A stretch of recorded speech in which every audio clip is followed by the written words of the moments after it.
काली रेत का रहस्य। राजस्थान के रेगिस्तान में एक छोटा सा गांव था जिसका नाम था कालाश्री। इस गांव में एक अजीब परंपरा थी। हर पूर्णिमा की रात गांव के लोग रेगिस्तान के बीच में जाकर एक विशेष स्थान पर इकट्ठा होते और काली रेत से बने एक पुराने तालाब की पूजा करते। गांव के बुजुर्ग कहते थे कि इस तालाब की रेत में एक शक्ति छुपी है जो किसी की भी हर मनोकामना पूरी कर सकती है। लेकिन इस शक्ति को पाने के लिए एक शर्त थी, जो भी व्यक्ति इस रेत का उपयोग करना चाहे उसे अपनी सबसे कीमती चीज बलिदान करनी पड़ती। एक दिन गांव में एक अजनबी आया। उसका नाम आरव था। वो एक खोजी पत्रकार था और उसने काली रेत के इस रहस्य के बारे में सुना था। आरव को रहस्यमयी चीजें खोजने का शौक था। वह गांव में रुका और तालाब के बारे में जानकारी जुटाने लगा। पूर्णिमा की रात आरव ने देखा कि गांव के लोग तालाब के पास इकट्ठा हुए और कुछ मंत्र पढ़ने लगे। उसने देखा कि तालाब की रेत अचानक चमकने लगी, लेकिन जैसे ही मंत्र समाप्त हुआ सबने चुपचाप लौटना शुरू कर दिया। आरव को यह सब अजीब लगा।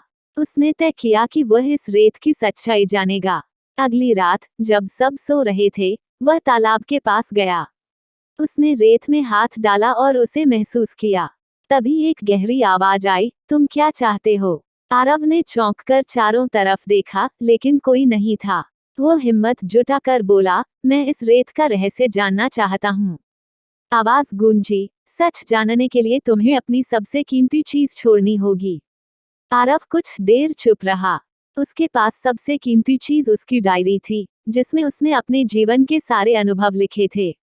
उसने डायरी निकालकर रेत पर रख दी। अचानक रेत घूमने लगी और उसमें से एक चमकदार प्रकाश निकला। आरव को एक भयानक सच पता चला, यह काली रेत गांव के हर व्यक्ति की इच्छाओं को पूरा करने के साथ साथ उनकी आत्माओं को खा रही थी। इसलिए गांव के लोग हर पूर्णिमा की रात पूजा करके अपनी आत्माओं को बचाते थे। आरव को समझ आ गया कि यह शक्ति जितनी आकर्षक है उतनी ही खतरनाक भी।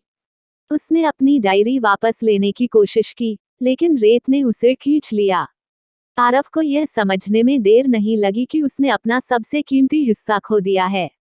सुबह गांव में आरव नहीं था, लेकिन तालाब के पास एक नई कहानी लिखी हुई थी। कभी कभी सच्चाई जानने की कीमत बहुत भारी होती है।